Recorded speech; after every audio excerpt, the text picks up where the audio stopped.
मैं batting pad out हुआ तो मेरे सामने मोइन भाई खेल रहे थे, तो मेरे पहले इनिंग तो चली गई।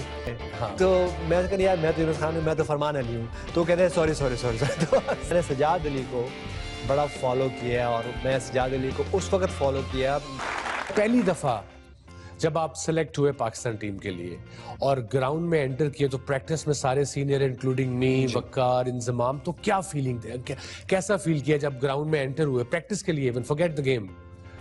बड़ा, मैंने तो यकीन करें मैं तो वो दिन आज भी मुझे याद है। वसीम भाई वहाँ बैठे हुए हैं, कार यूनुस वहाँ बैठे हुए हैं, शुएब अख्तर वहाँ हैं, इंजमाम उल हक वहाँ बैठे हुए, मोहम्मद यूसुफ वहाँ बैठे हुए और प्रैक्टिस हो रही है और मैं उसका हिस्सा हूँ। इंतखाब हम हमारे कोच हैं, जावेद मियादाद भी वहाँ ऑन एंड ऑफ आ रहे हैं, तो मेरे लिए बड़ा अमेजिंग था। और मुझे वो लम्हा याद है जब मुझे पैड करने को कहा गया था और वसीम अकरम जो हैं वो अपनी बॉलिंग करके अपनी बैटिंग करके वो वहाँ पे रेस्ट कर रहे हैं और सडनली मैं देख रहा हूँ कि मैं आवाज वसीम अकरम वेरी क्लोजली, क्योंकि बिग स्टार हम सब के लिए उस वक्त और आज भी है उसी तरह एग्जैक्टली।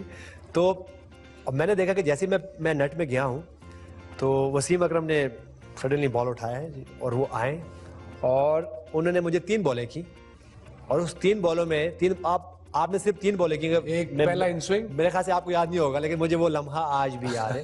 पहला मुझे एक इन स्विंग हुआ, फिर मुझे एक आउट स्विंग हुआ और जो तीसरा बॉल था वो एक बहुत तेज किस्म का बाउंसर हुआ। और मुझे ये भी याद है कि उसके बाद आपने मुझे यूं करके देखा है और आपने बॉल जाके रख दिया और आप अपनी जो प्रैक्टिस थी उसमें दोबारा आप शुरू। तो ये तो देख सकते हैं कि 3 गेंदों में मुझे पता लग गया कि ये लड़का आगे जाके 30+ सेंचुरी बनाएगा।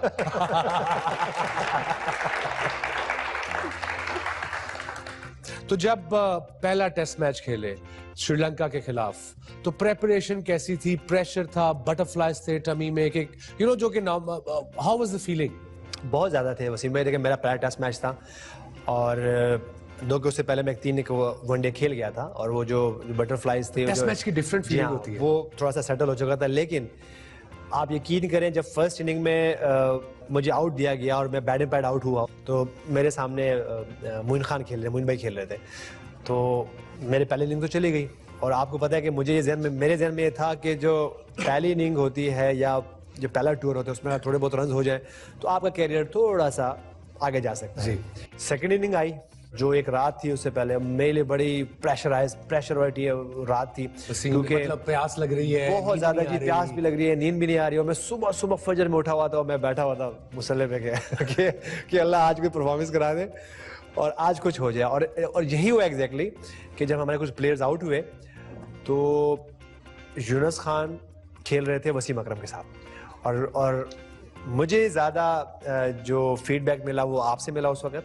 और अगर आपको याद हो हमारी कोई 150 रन की partnership, really I don't remember, 150 की पार्टनरशिप हुई। जी बिल्कुल, यार मुझे तो याद ही नहीं है, मैंने भी 150 की पार्टनरशिप की ग्रेट यूनुस से। एग्जैक्टली। और आप फुली फिट भी नहीं थे उस मैच में और लेकिन हमारी वो इस इनिंग से हमने एक अच्छा सा डिसेंट टारगेट दिया उनको, दो कि हम वो मैच नहीं जीत सके। क्लोज हुआ, 2 विकेटों से, बहुत ज्यादा क्लोज था, 2 विकेटों से, बहुत ज्यादा क्लोज मैच था और डिसिल्वा ने उसमें सेकंड इनिंग में सेंचुरी बनाई थी 2 के। लेकिन वो एक ऐसी इनिंग थी जिसकी वजह से मेरा नाम पूरे वर्ल्ड में गया और मेरे बड़ा ऑनर है कि मैं उस वक्त आपके साथ में खेला और मुझे आपने बहुत ज्यादा हेल्प की और मेरे ख्याल से यही वो चीजें थी कि जो एक यंगस्टर को प्रमोट करती है और उसका कॉन्फिडेंस बिल्ड करती है। और यूनुस साहब एक जरा लाइन से हटके क्वेश्चन है, वेस्ट इंडीज 2007 आयरलैंड से हारे, सुपर 6 के लिए हमने क्वालिफाई नहीं किया, फिर ट्रेजेडी भी इतनी बड़ी होगी, अब बड़े क्लोज थे बॉब वुलमर से, तो कैसा फील हुआ जो 2-3 दिन तुम वहाँ वेस्ट इंडीज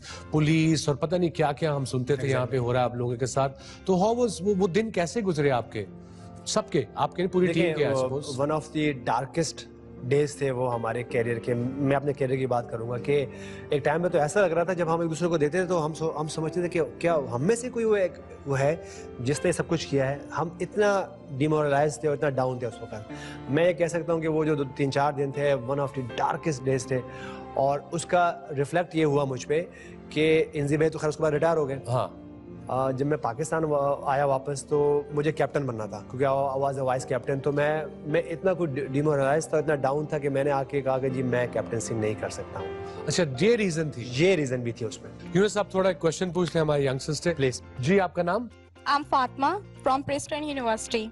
सर मेरा क्वेश्चन जो है ये है कि आपका जो है कोई ऐसा कोई क्यूटेस्ट या कोई फनीस्ट या एक्सपीरियंस जो है जो आपके साथ हुआ जो आपको अब तक याद हो। मेरे साथ 2004 तक, उससे पहले, क्योंकि उस 2004 में जब मैं इंडिया गया और एक इनिंग्स मेरी हुई तो मैं बोला अब become very famous at that time. तो उससे पहले अक्सर ये होता था कि मैं कहीं खड़ा होता था, चाहे वो होटल लॉबी है, चाहे वो किसी शॉपिंग मॉल में है या किसी हॉस्पिटल में खड़ा हूँ, तो मुझे अक्सर लोग देखते थे कि अब मुझे पता चला होता था कि ये लोग मुझे देख रहे हैं, फॉलो कर रहे हैं और मुझे जानने की कोशिश कर रहे हैं।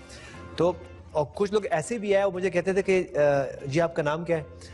तो मैं उनसे कहता था मेरे भाई थे, उनका इंतकाल हो, तो मैं उनसे कहता था अक्सर कि फरमान अली। तो कहते हैं जी आप तो यूनुस खान की तरह लगते हैं। हाँ। तो मैं कहता यार मैं तो यूनुस खान हूँ, मैं तो फरमान अली हूँ। तो कहते हैं सॉरी।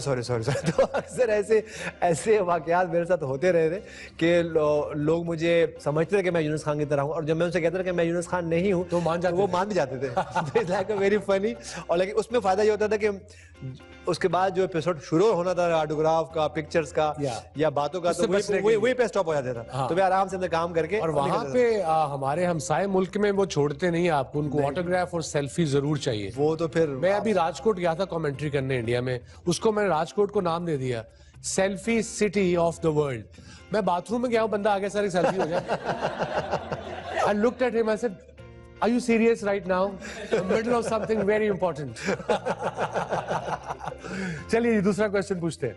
क्या आप फ्यूचर में पाकिस्तान टीम को एज अ कोच सर्व करना चाहते हैं या नहीं? नहीं बिल्कुल, मैं I am a level 2 coach, मैंने किया हुआ जी। किया हुआ बिल्कुल जी, मैं प्रोफेशनल कोच भी, आप अगर तो फ्यूचर में तो हमें डरने की जरूरत ही नहीं है यार। नहीं मैं बिल्कुल जरूर मैं चाहूंगा कि और चाहिए भी हम जैसे प्लेयर्स को कि हमें अपना एक्सपीरियंस जो हमने अर्न किया है वो हमारे अपने यंगस्टर्स में या फेलो क्रिकेटर्स जो है उनको डाइवर्ट करना चाहिए।